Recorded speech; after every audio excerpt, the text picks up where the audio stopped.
Bonjour, soyez bienvenus sur Smartness Marie TV. Uyu mwanya rero ni wa mwanya mwiza wo kwiga igifaransa. By'umwihariko rero uyu munsi twabateguriye dialogue, ikiganiro kirabafasha cyane cyane kujya mwumva amakuru cyangwa se mukumva umuntu uwo ari wese uvuga igifaransa. Ni umwitozo uratuma mwimenyereza kuvuga neza. Twabateguriye rero dialogue yitwa Déclarer le vol de sa voiture. Murayisubiramo inshuro nyinshi, mwifata amajwi. Ndagira ngo rwose mwubahirize inama mwarimu aba bagira. Uriya iyo wifata amajwi ukirikodinga nawe ukayumva, ntago wakwirikodinga utasubiyemo ikintu neza. Biba byagufashije nawe kugenda usubiramo uko usubiramo nawe ugasubiramo, bityo bikaza kugufasha kuvuga amagambo neza. Ikindi ukunguku wumva televiziyo runaka cyangwa ukumva umufaransa aravuga igifaransa ntubashe kubyumva, kandi mu by'ukuri yari amagambo usanzwe uzi, ariko kubera uburyo yavuze yihuta bikakugora. Niko abafaransa bavuga. Ku isi rwose ururimi rw'abafaransa bazwiho mbese kuvuga bihuta. Nawe ahubwo ugomba kubyitoza. Uburyo bwo kubyitozamo rero nta bundi ni ugukora uyu mwitozo, ugasoma ugerageza noneho gusoma wigana uko abazi igifaransa neza bagisoma. Niba uri kuri YouTube ukareba ugakora umwitozo wo kumva no kuvuga, ugomba gufata uriya mwitozo uwo ari wose. Si ngombwa ngo ube ari ukuye kuri Smartness Marie TV, ukawandukura mbere na mbere. Wamara kuwandukura ukiga kuwusoma wowe ubwawe nk'uko aho wabikuye bawusomye. Wamara kubyiga, bityo bizagufasha kumenya neza kumva igifaransa muri buriya buryo bwihuse. Aba bantu murimo gukora diplome mpuzamahanga, uwo mwitozo mugerageze. Barimo gushyiramo amajwi bayavangavanga ukumva bibabanye ikibazo. N'uya mwitozo rero uzabanza gukora umwitozo witoza uko babaza, ubisubiramo nk'uko bakubaza, bityo bizagufasha kuvuga neza. Uyu mwitozo rero urimo inyunguramagambo nyinshi. Inyunguramagambo zirimo buriya iyo wiga igifaransa ukamenya inyunguramagambo zo muri domaine zose. Mu gikoni ukibona, mu modoka ukibona, muri gutega imodoka ukibona, mu buhinzi ukibona. Nicyo bisobanuye kumenya ururimi. Nta handi uzakura inyunguramagambo nyinshi, ni muri vocabulaire zivuye mu mwandiko, zivuye mu madialogue anyuranye. Nuko nguko umuntu yiga ururimi. Ubahiriza inama za mwarimu, bizagufasha kumenya igifaransa. Musubiramo mwandika, ugomba kubanza ukandika kugira ngo hariya mba nasomye nihuta nawe ugerageze kunyigana rwose. Mumbabarire ibi bintu mubikore. Wowe utarakora like ukaba ukunda amasomo yacu, ujye ubikora. Wowe utarakora subscribe, ni igihe rwose ujye ukora subscribe kugira ngo amasomo yose ajya kugeraho ku gihe. Kandi iyo ukoze subscribe ukanda hasi mu nzogera kugira ngo notification zose, amasomo yose, amavideo yose dukoze ajya kugeraho ku gihe. Ukibuka gusharinga rero cyane. Maze iminsi mvuga nti umuntu wese uzi ahantu hari umukongomani mw'iyi minsi baradukeneye kuri Smartness Marie TV. Mubafashe, mubahe aya ma video turimo gukora, mubabwire ko twiteguye kubafasha. Kandi umuntu wese wifuza ko tumufasha mu kwiga igifaransa, ntabwo ibiciro bihenze, ni nk'ubuntu. Turamworohereza ku buryo amenya igifaransa ku rwego yifuza.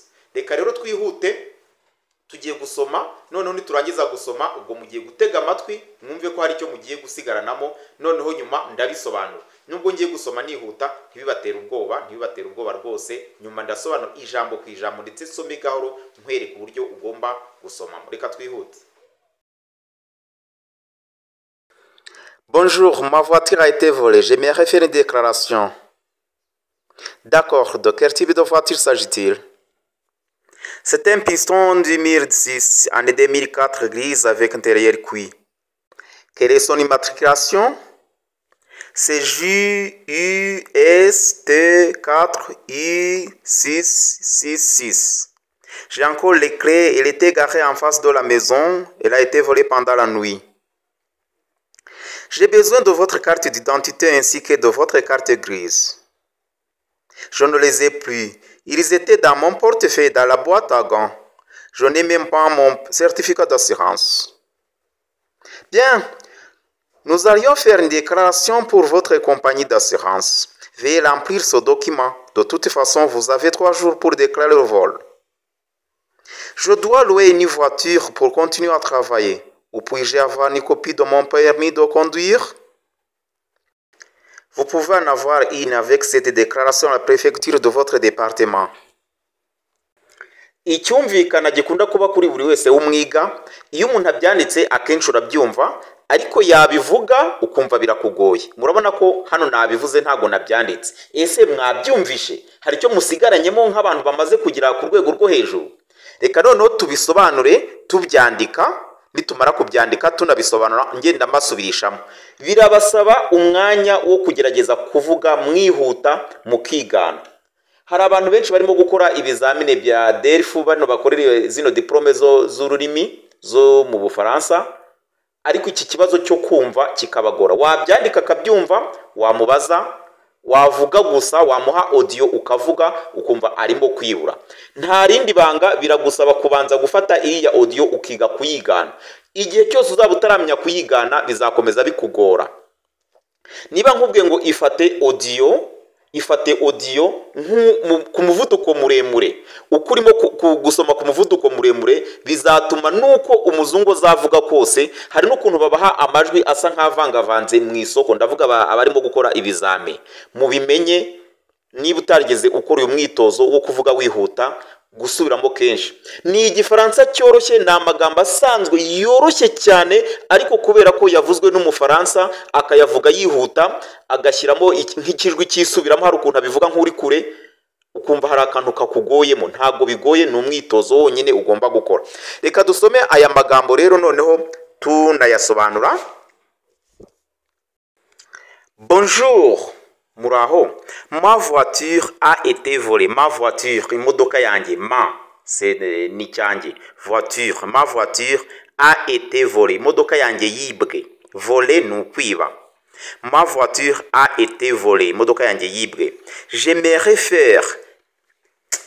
Narinje nifuzaga. J'aimerais ni aimer, ni au conditionnel présent, ni kigombero. J'aimerais faire une déclaration. Ngomba kudekarara ko imodoka yanjye yibwe. Ikintu kibwe ugomba nyine kubigaragaza ku nzego zibifitiye ububasha kugira ngo zigufashe. Kuri polisi, kuri société d'assurance se na hantu nkaho. Uyu rero aratangira agira ati ma voiture, bonjour, ma voiture a été volée. Imodoka yanjye yibwe. J'aimerais faire une déclaration. Nkeneye kubitangaza ko yibwe kugira ngo yaba amasosiyete d'assurance bamfashe, yaba polisi imfashe. Undi rero akamusubiza ati d'accord, nibyo. De quel type de voiture s'agit-il? De quel type? Type ni ubwoko. Quel, ikihe? Voiture s'agit-il? S'agit-il ni ubuhe bwoko bw'imodoka? D'accord. De quel type de voiture s'agit-il? Nubuhe bwoko bw'imodoka? Vous allez répéter. Bonjour, bonjour, ma voiture a été volée. Ma voiture a été volée. Ma voiture a été volée. J'aimerais faire une déclaration. J'aimerais faire une déclaration. Twongera akavuduko. Bonjour, ma voiture a été volée. Bonjour, ma voiture a été volée. Bonjour, ma voiture a été volée. J'aimerais faire une déclaration. J'aimerais faire une déclaration. J'aimerais faire une déclaration. J'aimerais faire une déclaration. Bonjour, ma voiture a été volée. J'aimerais faire une déclaration. Bonjour, ma voiture a été volée. J'aimerais faire une déclaration. D'accord. D'accord. De quel type de voiture? De quel type de voiture s'agit-il? De quel type de voiture s'agit-il? D'accord. De quel type de voiture s'agit-il? D'accord. De quel type de voiture s'agit-il?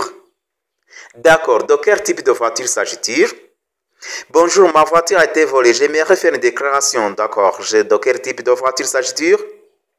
Bonjour, ma voiture a été volée. J'aimerais faire une déclaration. D'accord. De quel type de voiture s'agit-il? C'est un piston 2006. C'est un piston. Hariya bamubaje ngo quel type de voiture? Piston ni ubwoko bw'imodoka. Ngiye ntago nsanzwe mbuzi. ubanza hano mu Rwanda butarahagera. C'est un pistou 2006 année 2004.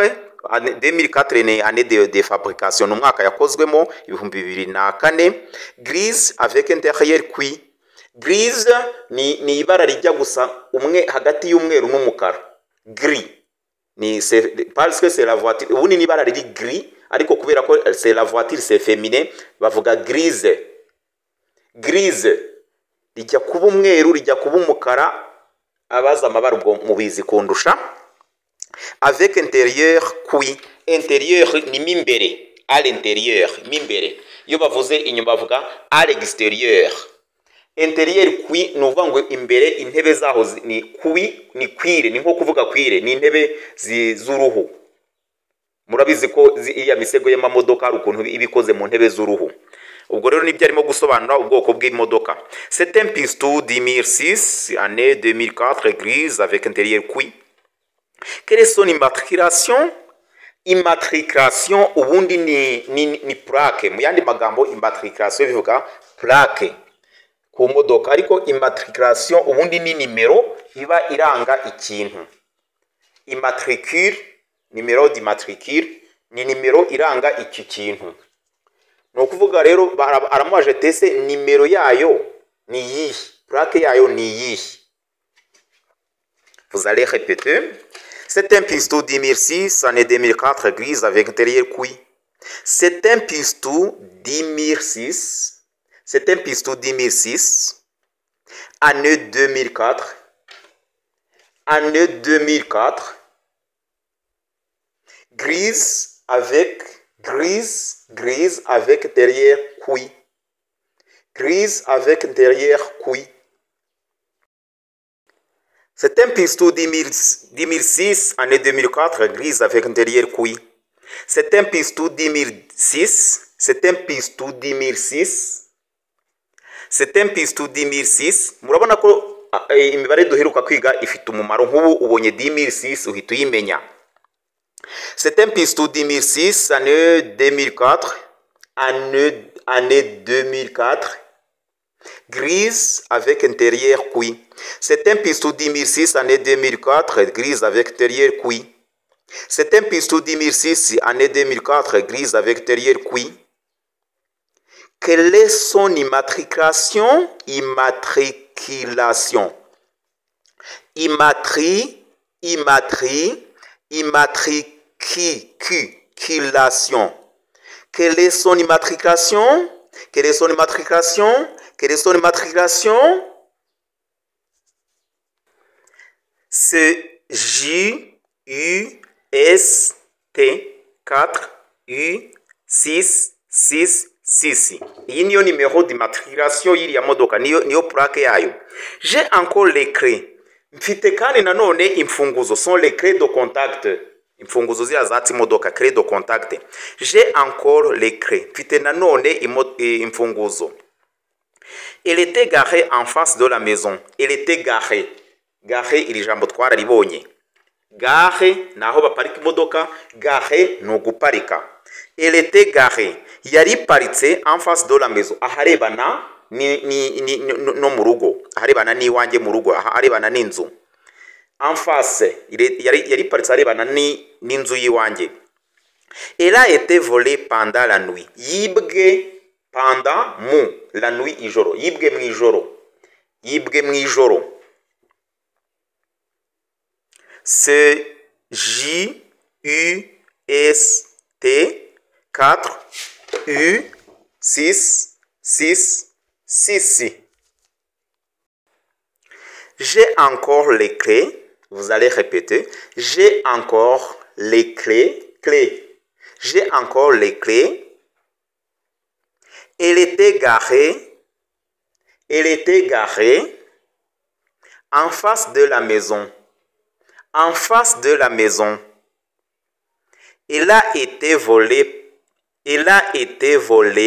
pendant la nuit. Pendant la nuit. J'ai encore les clés. Elle était garée en face de la maison. Elle a été volée pendant la nuit. J'ai encore les clés. Il était garé en face de la maison. Il a été volé pendant la nuit. J'ai encore les clés. Il était garé en face de la maison. Il a été volé pendant la nuit. J'ai besoin de votre carte d'identité. J'ai besoin. Nkeneye. Avoir besoin ni ukuba ukeneye ikintu. J'ai besoin à manger. Nkeneye kurya. J'ai besoin de l'argent. Nkeneye amafaranga. J'ai besoin de votre carte d'identité. La carte d'identité ni irangamuntu. Ainsi que, byongeye kandi, ainsi que de votre carte grise. La carte grise ni nko kuvuga carte jaune, ni icyangombwa cy'imodoka, n'urupapuro ruba ruriho detaye zose z'imodoka, n'urwandiko ruranga imodoka, nayo ni nk'irangamuntu y'imodoka. Aramubwira ati nkeneye irangamuntu yawe, nanone kandi nkaba nkeneye i carte grise. Vous allez répéter. J'ai besoin de votre carte d'identité. De votre carte d'identité. J'ai besoin de votre carte d'identité ainsi que de votre carte grise. Ainsi que de votre carte grise. J'ai besoin de votre carte d'identité ainsi que de votre carte grise. J'ai besoin de votre carte d'identité ainsi que de votre carte grise. Je ne les ai plus. Et la négation n'est plus. Ikoreshwa iyo wari ufite ikintu mbere ariko kw'iyo nshuro ukaba ntacyo wari ufite. Ntabyo ngifite. Je ne les ai plus. Il est ni pronom personnel complément isimbura biriya byangombwa, irasimbura carte d'identité ikanasimbura carte grise. C'est le verbe avoir qui muri mu buryo buhakana ariko ugakoresha n'est plus. Je ne les ai plus, ntabyo ngifite. Ils étaient dans mon portefeuille. Il irasimbura biriya byangombwa byari. Était, c'est le verbe être à l'imparfait. Ils étaient dans mon portefeuille. Byari muri portefeuille yanjye. Portefeuille, porte no gutwara, feuille ni impapuro. Portefeuille ni kariya gakapu gatoya umuntu abatwaramo ibyangombwa by'ibintu by'impapuro z'agaciro.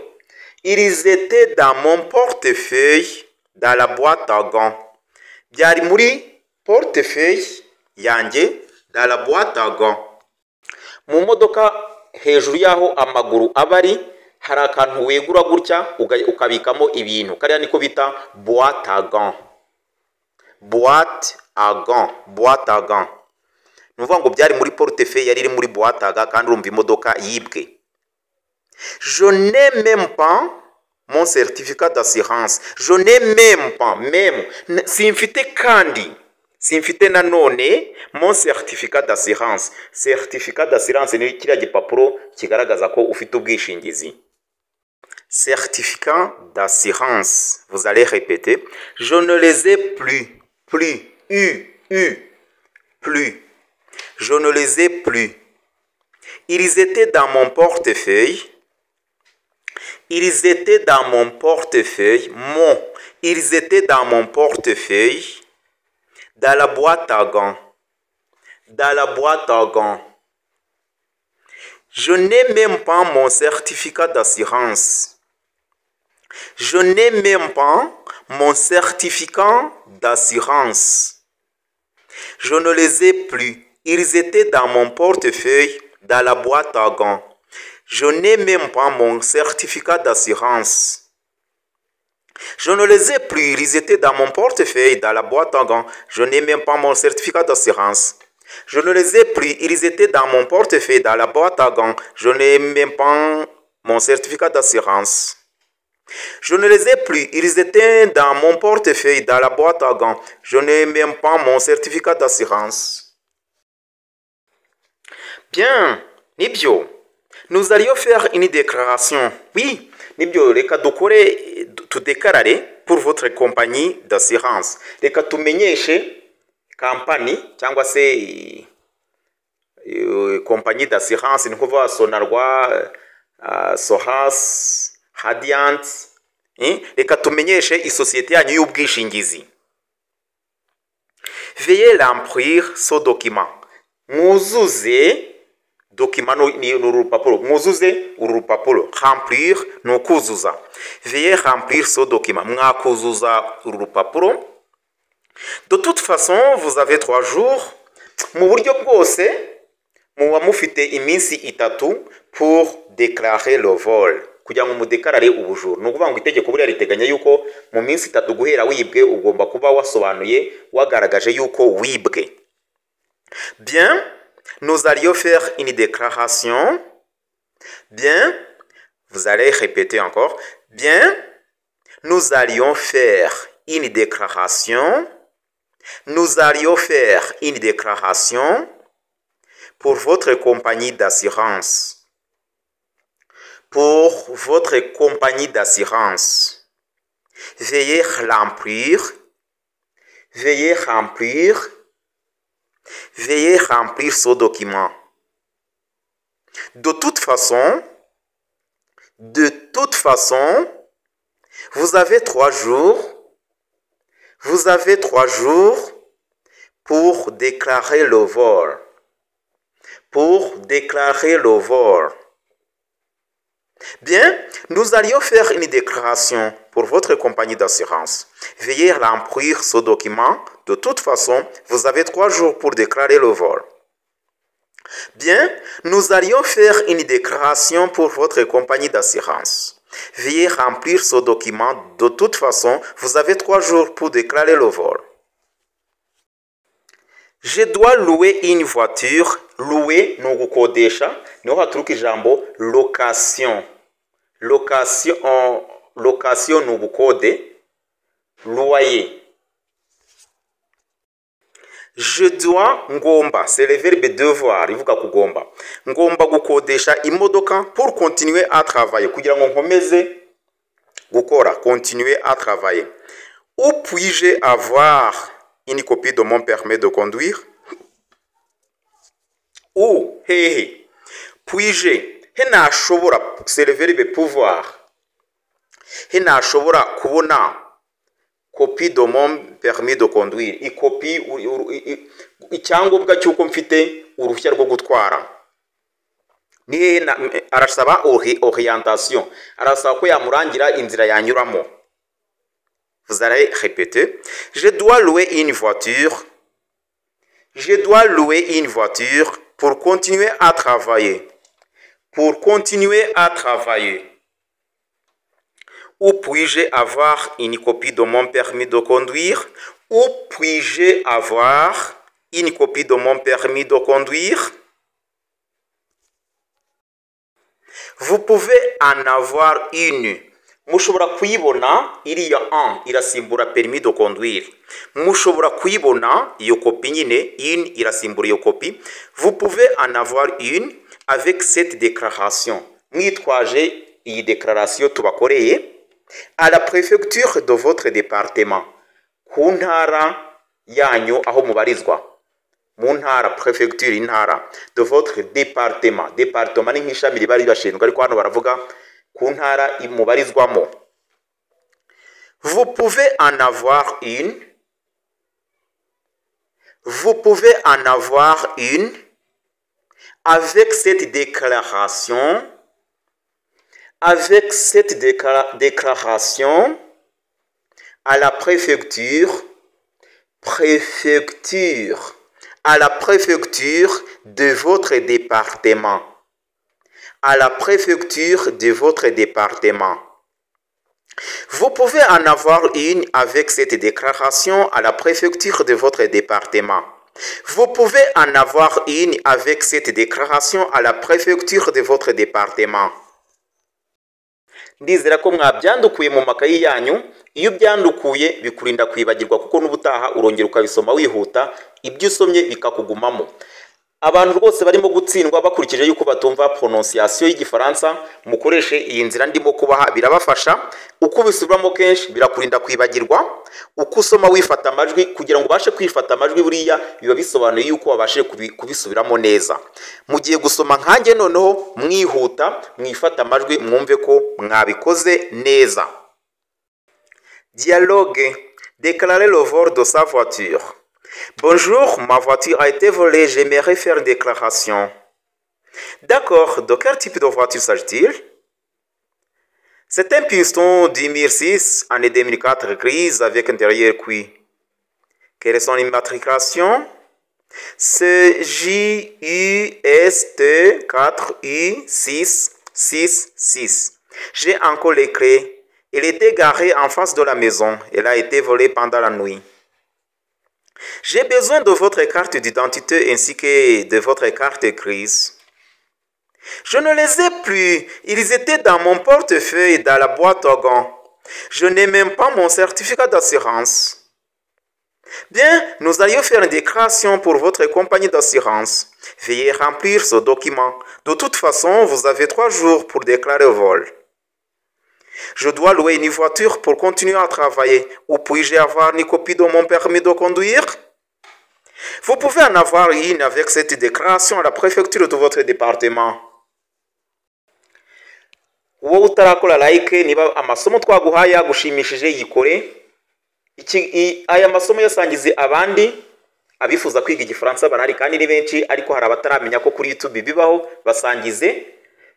Niba utarakora subscribe, kora subscribe kandi ukore mu nzogera ukande kuri cloche kugira ngo amasomo ajye kugeraho ku gihe.